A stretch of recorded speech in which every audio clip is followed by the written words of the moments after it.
Hello again, everyone. I'm Dick Stockton, and welcome to Stockton. I'm glad you're listening because for this episode, we are talking with a bonafide Goomba. This is a guy I'm sure you all know by one name or another, but probably most famously is Bobby Bacala Baccalieri, Tony's brother-in-law on The Sopranos. But aside from that, well, he's had a long and diverse career as an actor in film and television.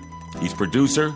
He's been a fill-in host on the Today Show. He's now got a recurring role on the hit TV show Blue Bloods. And he's published 6 books to his credit, including The Goomba's Book of Love, The Goomba Diet, Large and Loving It, and A Goomba's Guide to Life. And if that wasn't enough, he's launched a line of organic vegan pasta sauces under the name Uncle Steve's Italian Specialties. He is truly a jack of all trades, and you all know him. But now, it's a great pleasure to welcome Steve Schirripa to the podcast. Steve, welcome. Dick, how you doing, pal? Pleasure to talk to you, my friend. You know, Steve, I just get a sense in looking at your background and everything that the Italian heritage shines through here. Well, yeah, listen, I grew up in Bensonhurst, which at the time was almost exclusively Italian-American. I grew up there until I was, 20 years old, whatever. Now the neighborhood has changed some. It's a little diverse, but back then that's all I knew, So I, it was years ago, and I moved out to Vegas, and I went to Brooklyn College. I played basketball, believe it or not, at Brooklyn College 100 pounds ago, and I played in the Garden my senior year, and then we headed out to Vegas, and I started acting, and then I came back. I wrote the Goomba book. Somebody approached me about writing about Italian-American stereotypes, so we kind of hit it on the head, and we wrote this Goomba book, which was a New York Times bestseller, and that's the world I know. People write what you know, I mean, and that's where I grew up, and it kind of has worked. It's worked pretty good for me so far. I would say, Steve, by the way, was born the last year and on the last month that the Dodgers played in Brooklyn before they left for Los Angeles. Steve wouldn't remember the fact that when he was born and it was a month old, he said, "We're not going to L.A., are we?" No, but listen, there's people still, that. There's still people in Brooklyn never got over that. I mean, No. At least now they got... Have you heard stories of the old Ebbets Field? No, well, I know now it's, I remember passing it, now it's housing projects or whatever, buildings, you know what I mean? I've heard a lot of stories. It was a small field, right? Was it only 30,000 people? Yes. Yeah, and you listen, and it's so long ago, but, Brooklyn has chased it. And succeeded. They got, minor league baseball team, the Cyclones, it's the Mets affiliate. They've got the Nets and they've got the Islanders. So since the Dodgers left, they've been chasing a pro team and succeeded. Brooklyn are diehard fans. It's much different. A Net fan is much different than a Knick fan. I'm a diehard Knick fan, so I'm probably the only one left. Dick. I was going to ask you about that, but I'm going to now. I'm a Queens guy myself. Okay, from Kew Garden Hills, and we used to take the subway, into New York. I went to the Old Garden actually on 50th Street and 8th Avenue. Yeah, I never went to that one. How did you get to the Garden? You didn't drive. You're not going to park with those prices, are you, when you come into the city? Well, no, I live in Manhattan, and I do a lot of stuff with the Garden, so I'm lucky enough to be invited, and I get to sit down close. But I remember in Brooklyn, in Bensonhurst, taking the train. It was $6 with your blue student government card. And I'd take my girl on a Saturday night and sit all the way up, man. I mean, I'm talking my back. I was in the last row up top. I always said, who the hell sits down below? How do you get down there, And so I've been going since, the heyday, when they won the 2 championships. And I've been going since. And I go now, and as much as...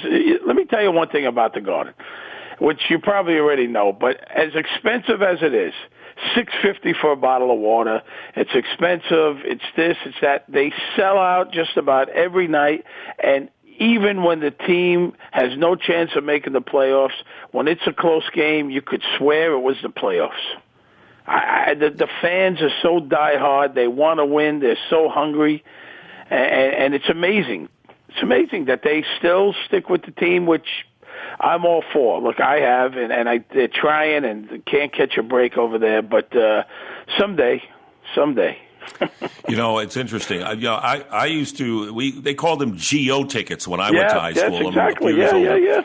And we'd sit in the balcony. We'd go to see the Rangers on a Sunday night and would kick an old soda cup around between periods. And we go to the Garden. We see the NIT at the Garden, and we see college basketball and the New York Knicks. And I was a Knicks fan myself when they were not very good, and they would rarely make the playoffs. But you were there in the heyday. I mean, what a magical time that was. And, of course, we all remember that. I mean, the whole city, it electrified the city. I mean, that's all I remember. Like as a kid, I would tell I tell my wife. I remember as a kid, like looking in on the way to Garden in the city. All the businessmen. You know what I mean? They were, having big steaks before the game, and everybody was there. The newspaper under their arm. Everybody was coming from work. Everyone could afford it then.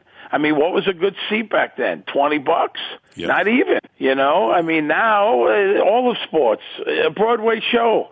It's $175 a pop. How could you, you can't do it anymore. Things have changed, and your average guy can't afford to, take his family of four, I'm glad you recognize that because, sometimes when you get to a point and you say, well, I can get a press seat or, I'm going to be working this game and these fans are coming in there and they have, these, seats right, behind the benches and everything like that. But what about the average kid and Absolutely, where is it going to go? Man.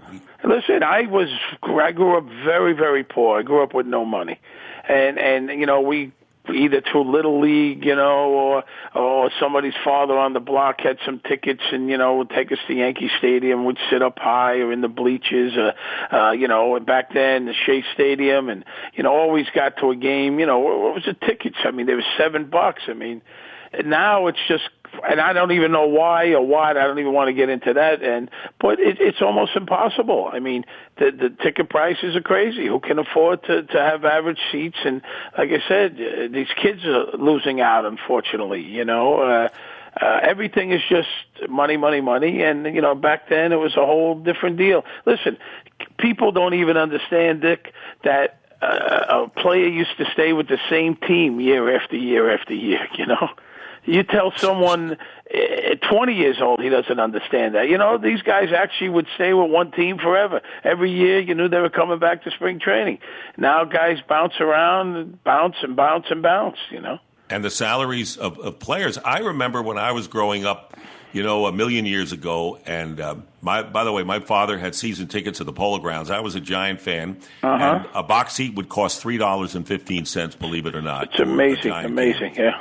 And the great the players, Duke Snyder, Pee Wee Reese, all of those players, before free agency, they would get a contract in the mail saying, we are raising your salary $500 next year to $24,500. And if you didn't like it, you'd mail it back, and you had no choice eventually. Yeah. No, I don't think it should be that because there was somewhat, with free agency and the slavery, and that was a little too extreme. But now it's way the other way. I mean, come on, you got a mediocre player. If you have a decent year in your year of free agency, you hit the jackpot. They're paying guys that wouldn't be in the NBA 30 years ago. They're paying these guys, $10 million a year, $12 million, $15 million. And they can afford it. The teams can afford it. I guess so. So they must be making the money if they can afford it. But where's it all trickle down? The fans wind up paying. You know what I mean? Whether it be you got to buy the NBA package, you got to the fans got to pay $6 for a bottle of water. You got $45 to park at Yankee Stadium, and on and on and on. I mean, you order a beer at Yankee Stadium, it's $14. That's why people stay home and watch television, right? It's the truth, I mean, it's just gotten. Listen, Manhattan in itself has gotten so expensive. I don't want to get off subject here, but all the kids that wanted to be a dancer, an actor, a sports announcer, that wanted to come to New York to pursue those things can't afford to live here. Unless you have wealthy parents, you can't afford to live in New York City to pursue your dream. And in the long run, everyone misses out on that, Before we talk about how you pursued your dream, let's talk about the Knicks now. You go to the games. The Knicks have immense problems. And what's your thoughts about this? I mean, it seems that every guru they bring in doesn't work. This I can tell you. Jim Dolan, who I know, and I know personally, and I happen to like, he's tried. It's not from lack of trying. People go, he doesn't care, the team makes money. I've sat with him. He agonizes. There's been mistakes made. General managers, whether it be, I'm not even talking Phil Jackson, even before that, we go back to Scott Layden days, there's been mistakes and bad breaks, and I don't know the answer. I really don't. All I know is that the owners want to win, the fans want them to win. I don't know what the answer is. I don't know. I was all for the Carmelo trade. I really was. I'm not going to be one of those guys that say, I told you so. A lot of people weren't. I don't know. I don't know what to say. I do know this. They've had trouble getting motivated, the team, coach after coach after coach after coach, and I don't understand that. So there's problems there that need to be fixed, and it's going to get worse probably before it could get better, unfortunately. Right. But the owner wants to win. He wants to win. Well, Steve, it's interesting you say that. I think every owner does want to win, and I know Dolan wants to win, as much as anyone because the people have really suffered for so long. But this is what I know of covering sports over the years and seeing what works, and that is that the front office has to make the right decisions. In other words, the owner has to pick the right guy. And well, many times, Steve, it isn't always the glamour guy. Like, it isn't always the Phil Jackson. It isn't always the Isaiah Thomas. It isn't always that guy. And forget about star power. You want W's, wins, regardless. Listen, I understand. Mistakes have been made. I just hope it gets better. But I'll still go to the games, and I'll root for the Knicks, and that'll be it.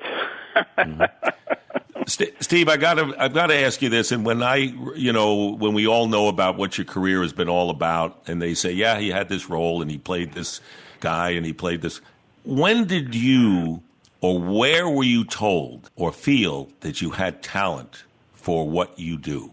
Go back to that. Okay, so I'll tell you what. Let me give you the short version here. Okay, I moved to Vegas. All right, I graduated college. I moved to Vegas. I become a bouncer at Paul Anka's club, this club, that club.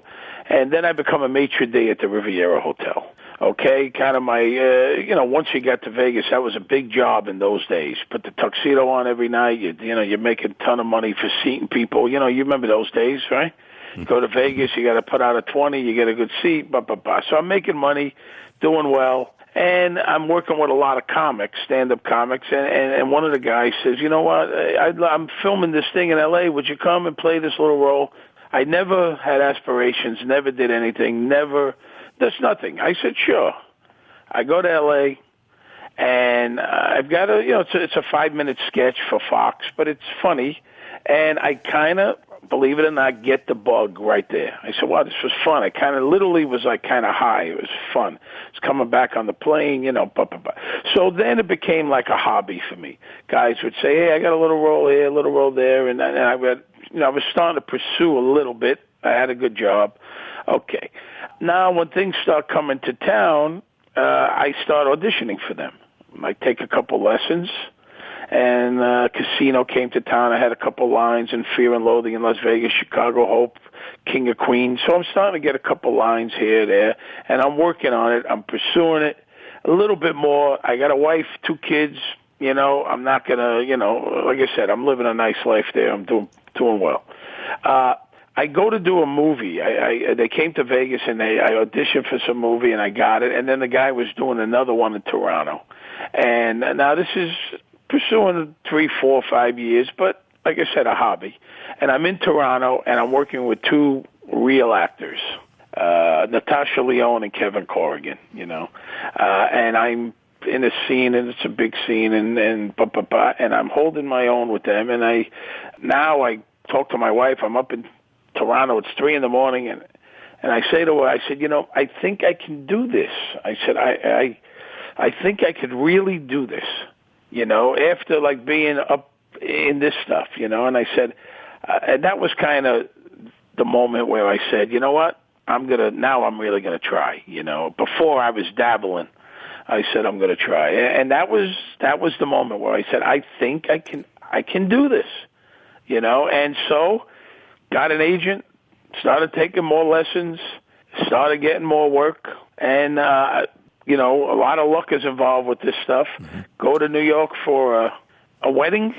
I asked my agent, who's just helping me out, could you get me an audition for The Sopranos?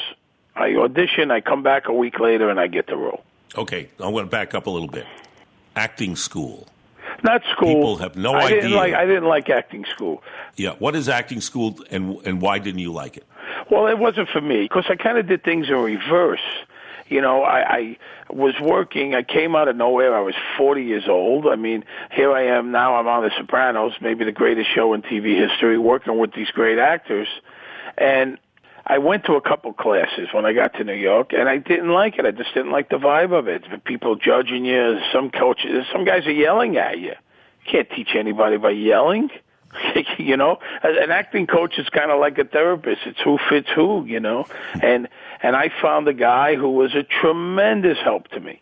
A tremendous help, and I would go to his apartment, and we would work one-on-one, and I would get the script, and he would break it down, and I also felt when I was at acting school that they were judging me. Oh, let's see what you got there. You're on the big show. These people hadn't been acting, doing much, How do you break down a script? Hey, you break down the scene. The most important thing, Dick, which a lot of people don't realize, what are we trying to do here? Let's simplify it. I'm playing a mob guy. In this scene, I have to threaten someone. Because. Why am I threatening them? I'm threatening them because he's not cooperating with us with the union. So you got to figure that out. It's very simple. It's not that, what are we doing here? Okay, this is what I'm trying to portray, right? And that's what it is. What's the backstory? Who's this guy? Where'd he come from? Use your imagination. That's what it's all about. And then the final thing is, do you believe me or do you don't? Do you watch The Sopranos? Do you believe I'm a mob guy? Blue Bloods, do you believe that I'm a cop? Yes or no? That's all it comes down to. Yes, I believe this guy is a doctor. He plays a doctor. I believe everything that comes out of his mouth. So that's it. You start breaking it down. What is this guy in this scene? Bacala is, he got mad. He gets angry, this line. Here he eases up a little. Here he goes, he's sad. He's sad in this scene, maybe a little misty-eyed. And you start looking and playing, and it's like a puzzle. You put it together. You just can't just say the lines because it's not going to work. You got to know what you're doing. You got to know the text. And you have to know the lines inside out. And that's really what it is. I mean, and it took me a long time to realize that. Because you get the lines. Yeah, right, I know my lines, and you go out there. But what am I trying to portray? Am I trying to piss this person off? I'm trying to be happy. What's going on in the scene? What's the first thing when you look at a script? What's going through your mind when you see lines for the first time? Well, in The Sopranos, what it became was you see the script to see if you're in the episode, and then you go to the back to see if they killed you. So that was a different deal, But when I look at it, I go over. You got to read the entire thing. I got to know what in context it is. In context. Okay, so I know this character. So say the guy on Blue Bloods. I have my thoughts on it, and I still work with a coach. What do you think? I like another opinion. I'll eventually do what I do, but I look at the script. Okay, this scene, this is a serious scene. We found a dead body, I have an exchange with her. My boss pissed me off. I go right back at her. That's what I'm saying. What are we trying to accomplish, scene by scene, not overall? What am I trying to accomplish here? I'm trying to tell her to stay out of my business or I'm going to quit. Just like if you would go into your boss, Dick, and tell this guy to get off your back. Not unlike real life. Right. And you become that guy. I'm that guy. When I'm on the set, I'm that guy. I'm a cop. I'm not Steve from Brooklyn. I'm a cop, and I think cop mind. When I speak, I have to know what I'm talking about, just like a cop would. You got to know what you're talking. If you're playing a sports announcer, I got to know, even if I never played basketball in my life, I've got to know what the hell I'm talking about. What's this guy doing? What's that guy doing? You can't just announce it. You got to know what the hell you're talking about. So when do you get into the character when you're about ready to do the scene? How many minutes, hours? No, well, listen, right I away? have, look, everyone's got a process. So a lot of times what I'll do is I get the script and I work with a woman now who I like very much for the last 7-8 years. She's been helping me. I call her over. She comes over. We talk about the script. Let's read it together. We read, okay, what's happening here? And we talk, and I get her opinion. I think he's mad. He's this. He's that. Listen, this really is a heartbreaking scene. You know, you're learning that this person, your friend, passed away, and So we do all of that stuff, and I talk to her about it, and I'll make notes. Her notes, my notes, I'll make some notes. Then I proceed to learn what's what. I got to learn my lines. That takes me a while. Some guys could read it that morning. It takes me a while. So that'll take me a few days, and then I'll call her again, and now I know the lines, and now I'll run lines with her. So now I have to work Monday morning. I'm doing scene, ABC, and I'm prepared. To me, preparation's the whole thing. You got to be prepared. You got to know the words on the page. There's no paraphrasing. One thing at The Sopranos, not one word, not a comma, was ad-libbed. What's on the page comes out of your mouth. That's it. Don't add, don't subtract. And that's the way I learned, and it's, to me, a good way of learning, Okay, now, you played a different role, a mobster, then a detective. What about the stereotype of who you are? Can you break out of it? What would you like to do to break out of it? Well, listen, first of all, I had no career before The Sopranos, so I've got no problem. Every single day of my life, someone calls me Bobby or Bacala or where's Uncle Junior or what about the ending? Every single day. I assume that'll be forever. I'm okay with that. They offer you all kinds of mob stuff. But then the show became so big, Dick, worldwide, that you were getting no Sopranos. We're doing a mob movie. We don't want any Sopranos. That's the word. No Sopranos. They're too, we got too recognizable as, these characters. No Sopranos. We don't want you. So you couldn't even do a mob movie anymore. A lot of the movies that are offered, they make these, I call them backyard movies, these low-budget mob things. I'm not interested in doing that because they're not going to do it any better than The Sopranos were. What are the great mob things? Sopranos, Casino, Goodfellas, Godfather, classic mob movies, right? Great stuff, great dialogue, great, these things they make are terrible. So I'm lucky enough, I save my money, and I don't have to do them. Now, it took me a while, but right after the Sopranos, I was on for 7 years. A year later, 6 months later, I got on a show called Secret Life of the American Teenager, where I was playing a suburban dad that grew up in New York, but was now in, I don't know, Maine, whatever, any city, USA. And I was on that show for 5 years, and Brenda Hampton gave me a chance to not play a mob guy. I was just a businessman with a son, and that was fantastic to me. I would have taken it. I wound up doing 110 episodes. I loved it because it was anything but a mobster, Look, I'm not going to play an English professor. I'm 6'2". I'm 295 pounds. I got a raspy voice. I mean, I understand, but there are other things. I could play a blue-collar guy. I could play a plumber. I could just play the school teacher, doctors. There are guys, attorney. My attorney's got a heavier accent than I do. There are guys that grew up in the city as you know them. Blue Bloods, which I love. I'm starting. Well, we're wrapping up. We got 2 episodes left, but a cop, New York City cop. Smart guy, knows his business, from the streets, grew up on the streets of Brooklyn. He knows his stuff. He's a little disheveled. He's a little rough around the edges, which is the way I wanted it, and which is the way they write it for me. I'm not a buttoned-up cop. I'm a little frumpy and grumpy and that kind of stuff. Look, I got Woody Allen movie coming. I play a mobster from the 50s. I'm okay with that. I've worked for Clint Eastwood. I play the chef. They're all guys. Unfortunately, they want to put you in the box, but, I guess keep battling away, Tell me the Woody Allen situation. How was that approached, and how did that all come about? I know that we all know the Woody Allen movies, and I always felt that people were told, don't ever talk about the movie, don't talk about what the subject is. So, all right, so this is the deal. I go, Woody Allen did a TV show for Amazon a couple years ago. I don't know the timeline. I'm a big Woody Allen fan from when I was in high school.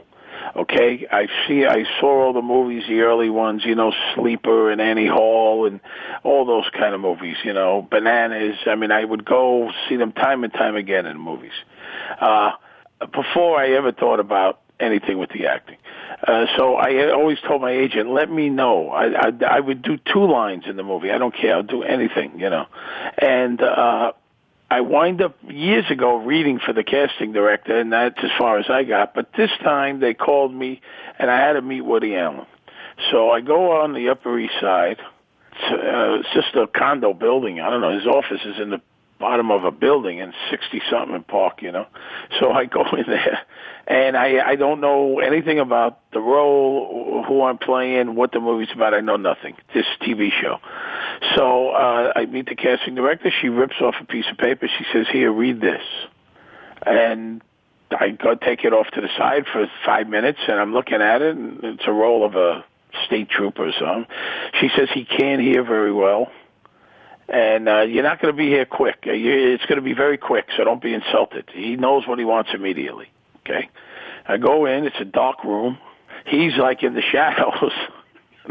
He's got corduroy pants on with the patches on his arm. He looks like Woody Allen. He's got the sweater, and he looks right in costume, man, And so he's off to the side. I said, hello, Woody, and I sit down. And then I said, you know what? I'm only going to have a minute with this guy. I start talking about the Knicks because he's a huge Knicks fan. Right.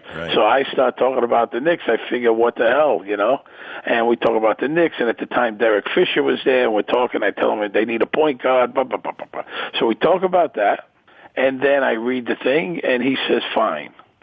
And I leave. Thank you for seeing me. They went back and forth. I wind up down to the wire. I didn't get that. I get a call then that he's doing a movie about Coney Island. I don't know anything what it's about, and they cast me for that. I didn't have to go back to see him. And all I got was My Sides, and it takes place in Coney Island in the 50s, and it's Kate Winslet and Jim Belushi and Justin Timberlake and Juno Temple. And all I know is about what I know. I don't know what happens. I don't know. I didn't read the script. I know nothing. It takes place in the 50s at Coney Island. We shot it. I think it comes out this September. Very nice guy. We talked about the Knicks. We shot this September, October. He was very optimistic going into the season. They're going to be fun to watch. We talk a lot about the Knicks. And we talk a lot about Vegas because I lived there and stand-up comedy. And then we talked. I worked 8 days, and he couldn't have been nicer. Couldn't have been nicer. He knows what he wants. He wrote the stuff. He directs. It's very loose, very nice, pleasant experience. I want to ask you a couple of more things before we finish this up. And tell me about the art of humor, how difficult it is, and the keys to it in your view. First of all, I think stand-up comedy, which I've never done, though I've hosted a lot of stuff, and I was a correspondent for Jay Leno. I've never aspired to be a stand-up comic. It is a very underrated art form, very difficult. You're writing your own material for the most part. You're on stage alone, night after night. That's something that you don't get to be good at for years and years and years. It's impossible. It's not like, a guy could even, look, we put this guy in the movie. It's a first-time actor. The guy's fantastic. That happens. This guy sang on stage for the first time. He's great. Not with stand-up comedy. There's a lot to be learned. Very, very difficult. It doesn't get the respect it should. These guys are terrific, man, and there's guys that have been doing it for 25 years, then all of a sudden you hear about them. You say, where's this guy been? Well, he's been learning what the hell to do, In movies, usually the comedy comes from not trying. It's in the words. You don't try to be funny, You play it straight. That's what's funny about it. Do you put tomato sauce on everything you eat? A lot of stuff. I have Uncle Steve's, all organic. Listen, I'm not a jar sauce guy. It was my mother's recipe. We made it healthier. Got arrabbiata, marinara, tomato basil. It is great. Do I put on everything? No, but you'll be damn amazed how much I do put it on. Put a nice fish. Look, Dick, I'm going to send you sauce. Nice tilapia in a pan. My sauce, 15 minutes, you got an incredible meal. That's it. It's in stores. We're all over the country. You go to UncleStevesNY.com. You could order it. Great. You see the stores closest to you. You order it online. I'm telling you, I'm going to send you some. The stuff is great. Steve, I'm hungry. I'm going to go have some now. I'm telling you. My wife's got eggplant. Right after I get off with you, she made eggplant. I'm going to have some. Steve Schirripa, thanks for being with us. Very entertaining and enlightening, I think, in so many areas, not only talking about sports and your beloved Knicks, but love talking to you about your profession. People take it for granted. They say, I can do it. You know, they look at the screen, I can do it. Yeah, I know. You're right. Difficult. You're right about that. There's guys, listen, during the Soprano years, that's all you heard. Hey, come on, I'm from the neighborhood over here. I can do what you do. You know, you'll be amazed. You can't do it. It's very difficult. It's not for everybody. There's a lot of people, once they see that camera, they freeze up. It's just like people think they could do what you do. They could do play-by-play, a commentary on a game. Yeah, I want to see you fill those holes. Tough. Well, you've been doing great, and continued great success to you, Steve. Thanks for coming. Thank you. It was a really nice talking to you, Dick. Well, since we talked with an actor who is a sports fan in Steve Schirripa, let's venture into the world of sports movies on our Taking Stock portion of our podcast. And this is where I offer my opinion on a topic, and this is a popular one. Now, recently, Vice President Mike Pence urged the media to watch the movie Hoosiers on a recent flight.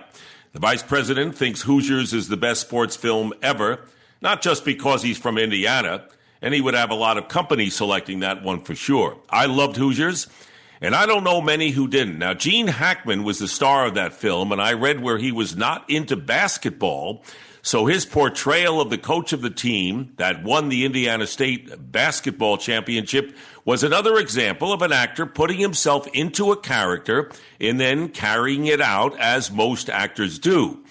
Many years ago, however, I met Hackman at a San Francisco restaurant after I broadcast a 49ers-Packers game at Candlestick Park, and he and his director for a film they were about to make had just watched the game on television. We talked about it, so I knew that Hackman knew sports, and maybe he also knew something about basketball. The film, by the way, was Class Action, and the year was 1991.